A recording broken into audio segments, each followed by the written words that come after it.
All right, Krystal, what's on your radar?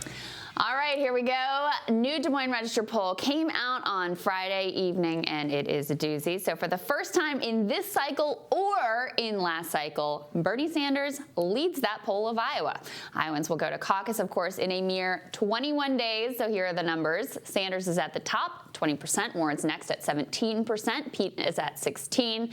And Biden is in fourth at 15%. I'm sure it's a strong fourth, though, folks. Now, in terms of movement, this poll shows a big 5-point surge for Sanders and a 9-point plummet for Pete. Biden and Warren are essentially unchanged.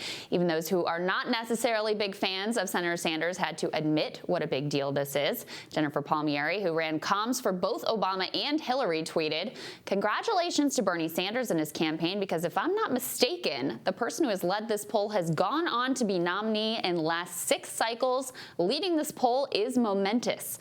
Meanwhile, even Nate Silver had to admit it was kind of a big deal. He said, "The general rule is don't let one poll radically change your view of the race," and that still applies here. To be honest, I've seen some overreactions, but this poll is on the high end in terms of importance, since it's a very high-quality poll and since we haven't had much Iowa data. So here's what I will say, folks. If Sanders is up or tied in the polls going into Iowa, he will win the caucuses. Because of the challenges of polling his young working-class base, he consistently outperforms the polls. You'll recall back in 2016, polls predicted Hillary would win Michigan by 21 points. Instead, Sanders won by 1.5 points. Now, I wouldn't bet on a 22-point error again, but history shows Sanders' support is generally underestimated. Just looking at Iowa alone, last time around, he outperformed his polling expectations by about 4 points. Now, here's what else I'll say. For the first time on this show, Bernie Sanders is exactly where he needs to be to win the Democratic nomination. Now, you all know I have held back on saying this, and I do so today very cautiously, but I really just can't deny the fundamentals anymore. Just consider. Last month, I told you I thought Bernie needed to win both Iowa and New Hampshire in order to become the nominee. Well, don't look now, but Bernie is leading in both Iowa and in New Hampshire. What's more, like Obama in 2008, he's built out the national organizing infrastructure to be able to capitalize on the momentum that would come from winning those first 2 states. In South Carolina, his team is second in size only to billionaire vanity candidate Tom Steyer, and in California, he leads the way. A recent Morning Consult poll of Super Tuesday states had Sanders just a few points back on Biden. Those points could easily be made up if Sanders grabs those early wins. Now, part of the way that pundits routinely talk themselves into ignoring Sanders was this idea that he has some hard ceiling of support. This thinking went, sure, his people are locked in, but he can't expand beyond that. This view was taken as an article of faith, but it's honestly little more than a pundit bedtime story. On the contrary, Sanders has already demonstrated an ability to grow in new demographics. This cycle, he has much more strength with Latinos than he did last cycle. Morning Consult and other pollsters routinely find he has the highest favorability ratings. Voters trust him most on healthcare and climate, the 2 most important issues to Democratic primary voters. If voters hadn't been fed decades of lies about how only bland centrists can win, I have no doubt Sanders would be running away with this thing right now. There's nothing like a couple of good early state wins to give people permission to vote with their heart. And so, ironically, it's actually Sanders who seems best poised to follow the Obama model of translating early wins into a major surge in support. Like Obama, many people would love to support Bernie Sanders, but they aren't sure that it's responsible. Meanwhile, the 2 billionaires in the race really complicate things for Joe Biden. Joe's doing a little better at fundraising now and has a super PAC to back him up, but he is way behind Sanders in terms of organization and war chest, not to mention enthusiasm. We've already seen the way that Steyer's endless money spent in South Carolina and Nevada is translated into some significant support. Bloomberg is pouring cash into the Super Tuesday states at an unprecedented rate. Now, you know there is no Sanders voter who will be lured into the Bloomberg camp. But Bloomberg and his unlimited cash could easily knock a few points off of Biden, and that's really all that needs to happen here. But also, take a step back from the polls and the horse race and our own narrow domestic focus. Think about the moment we are living in. Look around the world. At France, where strikes over pensions have lasted for over a month, making them the longest strike since 1968. At Chile, where protests sparked by a bus fare hike have led to ongoing protests for months now.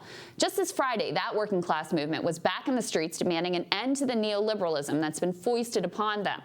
Look at the UK, look at Lebanon, look at the historic number of strikes and protests we've had here at home. Does that feel like a Joe Biden moment to you? I mean, unreconstructed neoliberals are not exactly ascendant right now.